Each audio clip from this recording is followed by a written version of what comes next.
Pense a verdade, diga o que pensa, sinta o que diga, seja o que sente. Diga a verdade, seja o que diga, sinta o que pensa, pense no que sinta. Seja a verdade, sinta o que seja,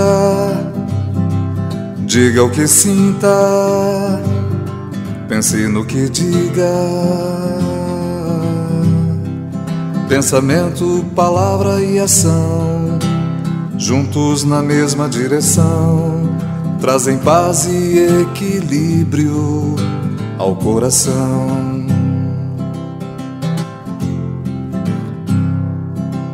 Pensamento, palavra e ação, juntos na mesma direção, trazem paz e equilíbrio ao coração. Trazem paz e equilíbrio ao coração.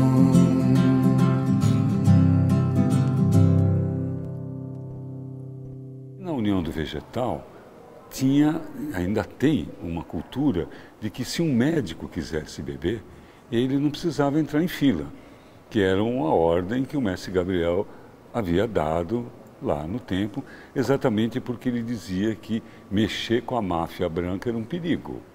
Então, se um médico quisesse conhecer, que mostrasse tudo para ele, porque eles poderiam ajudar na legalização, inclusive. E assim aconteceu.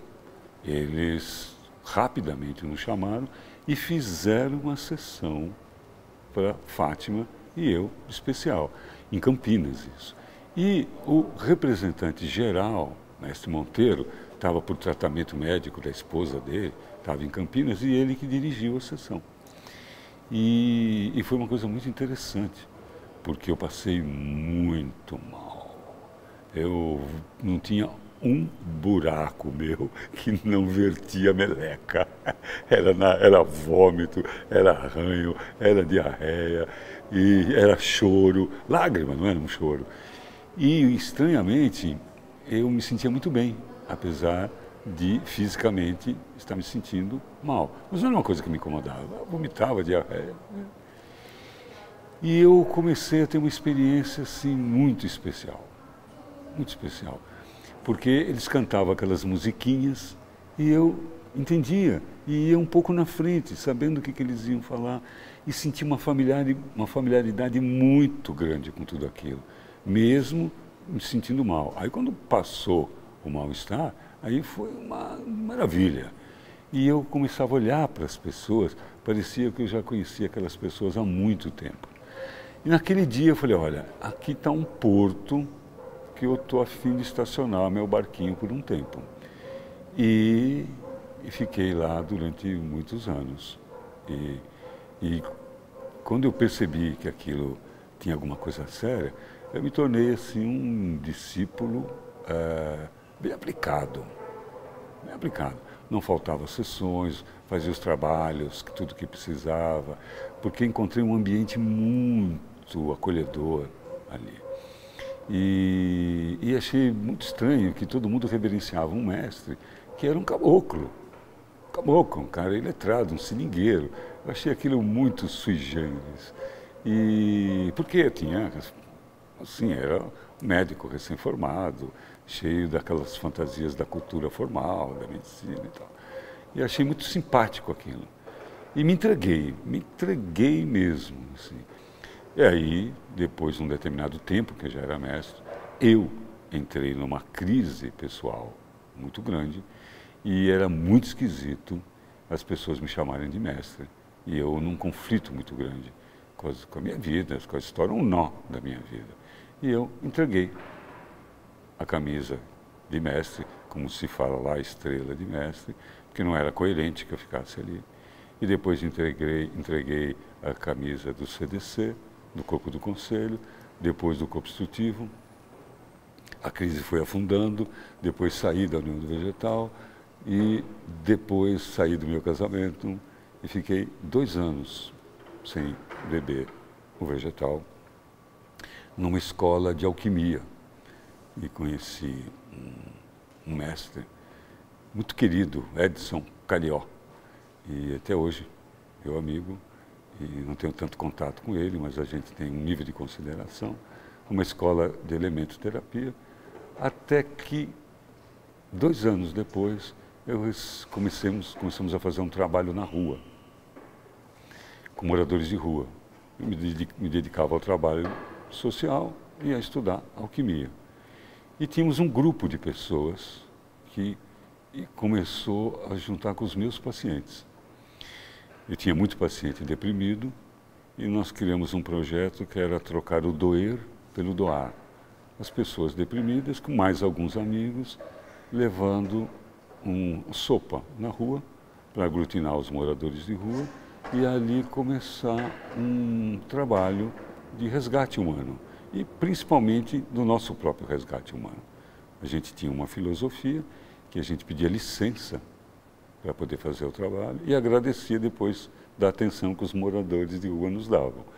Eu parava com aquela hipocrisia de que nós éramos melhores do que ele. Era uma lição para as pessoas deprimidas e o trabalho foi crescendo, crescendo e saiu do controle do consultório e outras pessoas chegaram. E aí tinha recebido um toque, uma ordem, que deveria voltar a beber e reorganizar um grupo que pudesse acolher também os moradores de rua. E ali começou a blusa, lá no meu consultório, com algumas pessoas lá, e que a estrutura desse trabalho era Nízia, Evandro, Silvana, eu e outras pessoas que estavam lá que depois não continuaram. E ali é que começou, foi a semente que gerou depois a blusa. Nós passamos um período que o trabalho na rua deu uma boa acelerada e que a gente levava os moradores de rua lá para o sítio, que já era esse sítio que ainda tem hoje. Já demorou um tempo para a gente trazer os moradores de rua para o Salão de Vegetal e fazia sessões especiais para eles. E eu tenho comigo umas saudades desse tempo. Eram experiências muito fortes, bem espirituais, ricas de ensinamentos para nós e que nem todos gostavam, mas eu era uma das pessoas que gostava bem dessa experiência. E Zelinda também, eu me lembro que gostava bem dessa experiência. E ela trazia as pessoas de trem e foi um período bem legal. Mas que nem todo mundo concordava com esse trabalho. E até que a grande maioria não queria e o trabalho foi extinguindo com os moradores de rua. E continuou um trabalho espiritual como é hoje ainda. Como eu disse, assim, no tempo que eu fui discípulo da União do Vegetal, eu fui bem aplicado, bem estudioso, assim, querendo saber, conhecer chamadas e tal. Então, eu conhecia a estrutura das chamadas, eu conhecia várias chamadas, as que eram do mestre Gabriel, as que eram do mestre Zé Luiz, as que eram do mestre Braga, e a estrutura delas e tal. Até que a primeira vez que isso aconteceu, eu estava na União do Vegetal. Eu estava num preparo em Brasília, quando eu comecei a sentir uma canção cantando dentro de mim. Que era uma chamada que depois eu nunca mais fiz, que era eu fiz 1 ou 2 vezes, que era do Cristalino. E eram umas palavras bem simples, mas que saíam espontaneamente. Eu tomava muito cuidado de não querer ficar criando coisas, de querer ficar inventando coisas. Mas chegou um ponto que ficou inevitável, isso era muito forte. E aí parei de resistir, abri a boca e a coisa vinha pronta. E elas tinham sempre um propósito, como até hoje acontece. Elas vêm antes com algum propósito definido para o futuro. E aí vem pronta com alguns pequenos ajustes, como se fosse uma coisa, usando uma palavra assim, que acho que as pessoas entendem o que eu vou dizer, uma coisa que meio que mediúnica. Abria a boca e acontecia. Não tinha a minha vontade. Às vezes, por exemplo, eu falava, isso aí tem um erro. Como, por exemplo, a chamada do rio. Ele vem sem pressa, mas também sem devagar. Eu disse, como sem devagar? Ele vem sem pressa, mas também assim, sem devagar. Como assim? Sem lentidão. Devagar, o sentido de devagar.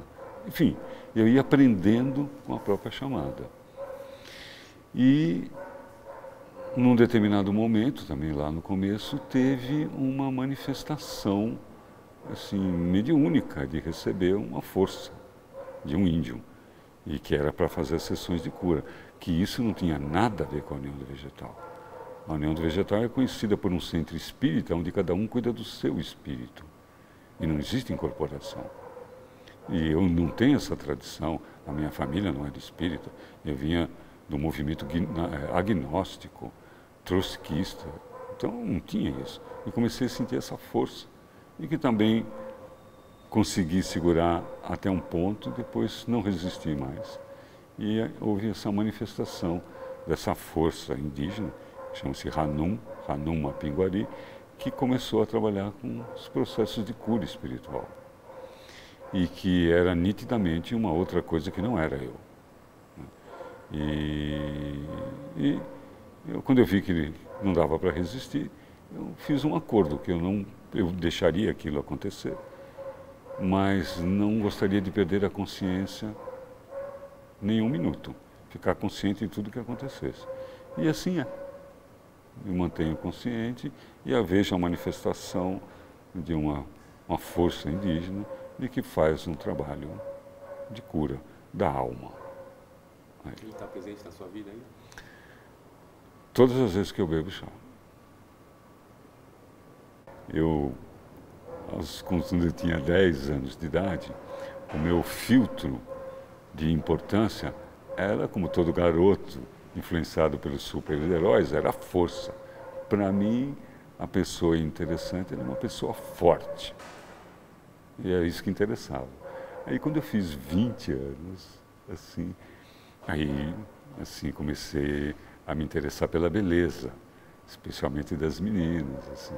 E eu, tinha admiração para os meninos que eram bonitos, porque eles tinham acesso às meninas bonitas. E eu não era lá muito bonito. Eu tinha um bom chaveco, mas não era muito bonito. Então, aos 20 anos, me interessava a beleza. Com 30 anos, aí eu já era médico, e aí, para mim, as pessoas importantes eram aquelas que tinham grana. Se tem grana, é importante. Se não tem grana, não é importante. Aí, com 40 anos, eu comecei a perceber que as pessoas que tinham valor não eram aquelas fortes, nem aquelas bonitas, nem aquelas que tinham grana, mas eram as pessoas inteligentes. Aí eu comecei a admirar as pessoas inteligentes. E eram essas as pessoas que se destacavam para mim. Aí quando chegou com 50 anos, eu comecei a perceber que também não era importante a inteligência se ela não tivesse aliada ao amor. E aí eu comecei a valorizar as pessoas que sabiam amar, que eram amáveis, que a sua vida era uma lição de amor. Aí aos 60 anos, eu comecei a aprender a não julgar mais as pessoas. Não interessava se elas eram fortes, se elas eram bonitas, ricas, inteligentes ou amáveis. Que cada um é o que é. E que quem eu tinha era que aprimorar a minha visão e amar a tudo e a todos, porque comecei a entender, depois dos 60, que o amor não é um sentimento, é uma atitude. E estou nessa fase, aí com 65 anos, procurando esse tipo de amor, esse amor atitude, que não depende tanto de sentimento. Aliás, nada de sentimento, a não ser atitude. Amar melhor, até porque não é uma questão de quantidade e de qualidade.